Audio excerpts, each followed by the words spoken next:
Hi, my name is Coldbeer and let's start this list of the best Steam Deck verified open world games with Cyberpunk 2077. A lot of people, including me, can't forget how bad the release of this game was, so it's actually really hard to believe that Cyberpunk 2077 can run on Steam Deck without any major problems. Well, the highest frame rate you will get here is about 45, but in more intense moments it will drop to 30. That is not great, but not terrible as well. Steam Deck is a powerful computer, but it's a handheld device after all, so the frame drops in Cyberpunk 2077 shouldn't be really surprising. Well, honestly, you can adapt the same formula to almost any new and power-hungry game that is verified on Steam. Verified doesn't mean that it will run on the best graphic settings as it would on PS5 or expensive stationary gaming PCs. That just means that you will not run into any problems with the power level you have. And by power, I mean battery life as well. If you manage to play Cyberpunk 2077 a few hours, that is a win. So, is Cyberpunk 2077 a good game now? Well, yes it is. It's not perfect, but we lost that hope a long time ago anyway. It's just a very good game with a really entertaining campaign. Price is kinda steep, but on every sale you can get it for half the cost, and it's totally worth it.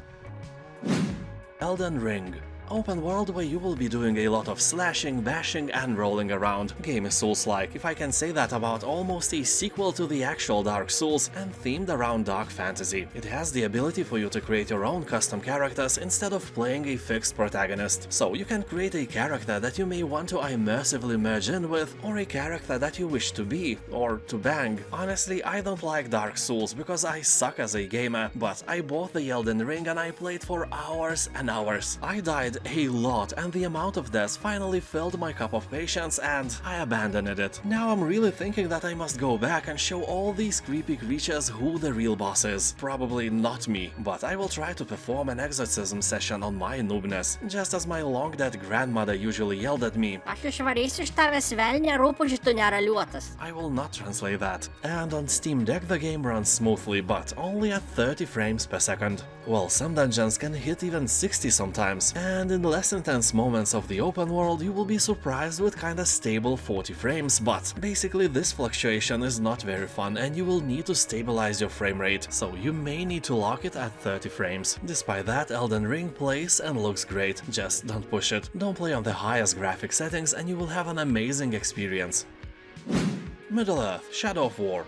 This is Lord of the Rings themed orc killing simulator. I don't even know how else to name it because all you do here is orc killing. Even orcs kill other orcs here. You will go behind enemy lines to forge your army, conquer fortresses and dominate Mordor from within. Experience how the award-winning Nemesis system creates unique personal stories with every enemy and follower, and confront the full power of the Dark Lord Sauron and his ring wraiths in this epic Middle-earth story. On Steam Deck the game keeps kinda stable 60 frames per second, but most of the players recommend to lock the frame rate on 45 and switch the fan to 10 watts, so its noise won't spoil the experience and the battery will last longer as well. Anyway, keep in mind that Shadow of War participates in every sale and it's really cheap by then. Also, you can try a demo version of it for free on Steam if you want.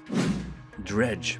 So this is a fishing game, and in real life I am terrible at fishing. My last 2 fishing trips were marked by my own blood because I caught myself and I had to actually cut out the barbed end of the hook with pliers in order to remove it from my soft, puny body. Long story short, I am the biggest thing I ever caught. That was really funny for my friends, but for me that was as grim as it can get. So the setting of fishing is nothing that I actually consider a fun thing. But Dredge is not just a fishing game. It's a fishing game with a twist. After dark it becomes a Lovecraftian fishing game. The world around you is teeming with creatures from the void, and when the night sets in, our worlds collide and cosmic horrors enter our realm. Not as scary as your ex-mother-in-law, but still terrifying things. So ideally you want to return to a harbor before the night sets in, so you won't become a dinner for some malevolent demigod of the depths. You can also dock in some safe location and sleep during the night. Of course, it is easier said than done, because the game uses a very cool time management mechanic. If you do nothing, time doesn't move. Like for real, if you just swing on the waves and admire the horizon, you can stay like this forever. But when you start sailing, the timer starts ticking, and at 6 PM Lovecraftian madness starts to settle in. This is a wonderful and honestly kinda relaxing game. Well, except when you go into mangroves. Oh, it's not relaxing at all. Anyway, the game is absolutely 10 cold beers out of 10. A must play. Project Zomboid.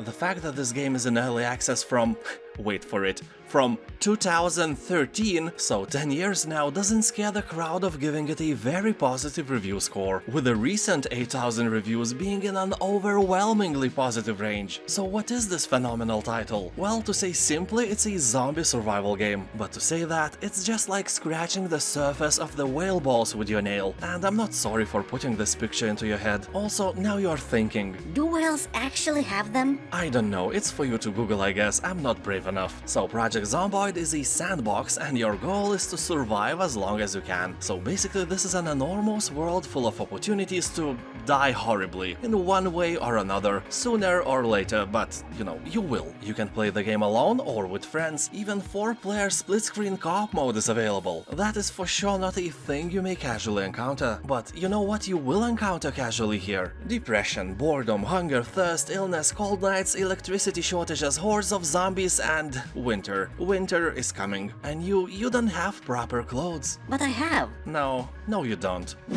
The Witcher 3 Wild Hunt.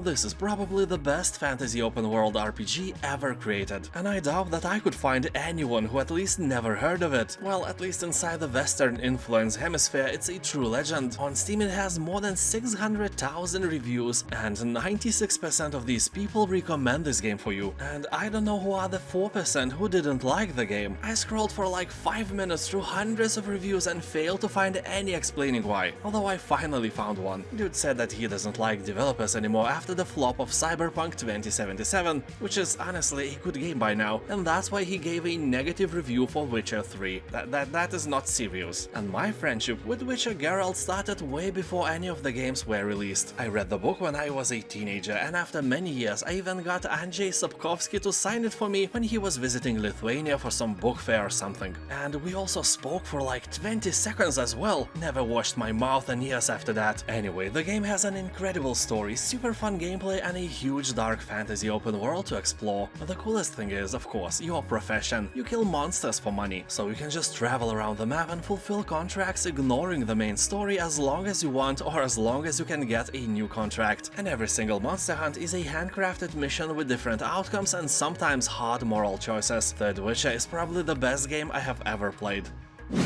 Hogwarts Legacy.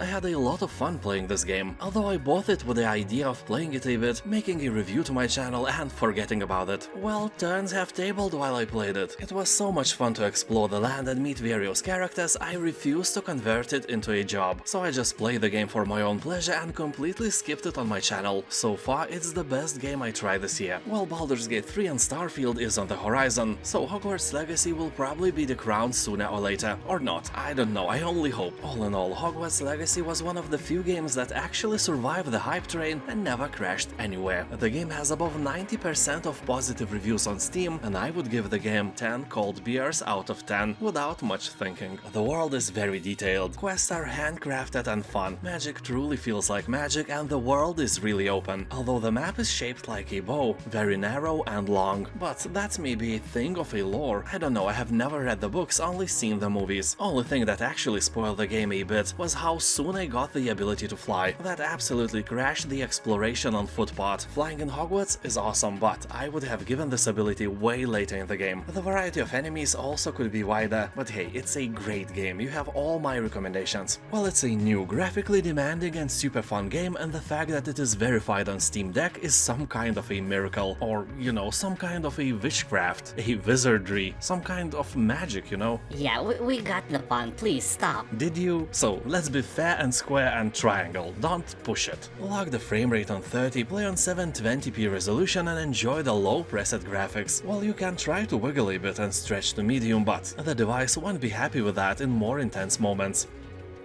No Man's Sky. Developers say that here you can become anything you want, but it's obvious that you can't become a pirate giraffe with palm trees instead of legs, or an ocean filled with pink shoes. You can't become an ocean here, so realistically speaking, you have limited choices of what you may become. But in general, this game lets you choose from many different paths. Will you be a fighter preying on the weak and taking their delicious potato salad by force, or a merchant who will find rich resources on forgotten worlds and exploit them for the highest best prices. Or maybe an explorer. Go beyond the known frontier and discover places and things that no one has ever seen before. Like, you know, whiskey without a hangover. Nobel Prize guaranteed. That's not how the Nobel Prize works. Oh, shut up. So in general, No Man's Sky procedurally generates the whole universe. It's still a bit smaller than your mama, but it will be enough for you to dive in for a few days at least. Or maybe more. A lot of people who left comments on Steam, for example, have from about 20 to 150 hours of playtime. You can also play it in VR mode, although it's not a requirement by any means.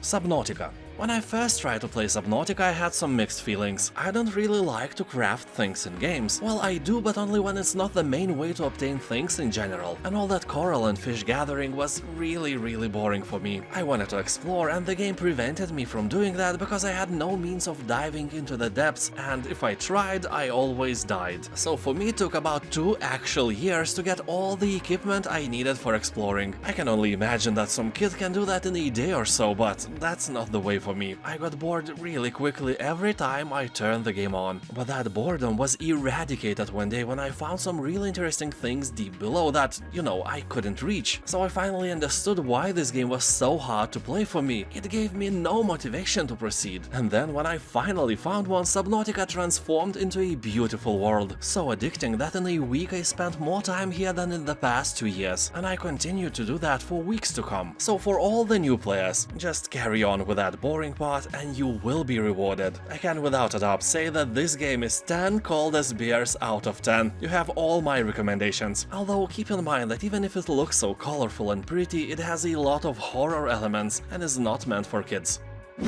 Horizon Zero Dawn Complete Edition. This game reminds me of Witcher, but for a younger or, you know, less brutal audience, because it has somewhat similar battle mechanics, open world full of monsters, many dialogues, third-person view and so on. But here you will not find any gore, twisted creepy quests, splattering blood fountains or any nudity. Redhead will never show what she's hiding. Here you will get no love affairs, no hot scenes by the waterfall, just robot dinosaurs and indigenous people. I played about 30 hours of this game a few years ago on my PlayStation. I had a great time, but I never finished it because I encountered a difficulty spike and I couldn't play anymore without loading a save game that was an hour ago. And I had no intention to do that, so be careful of the places named the Cauldron. Make sure your character level is appropriate before entering inside.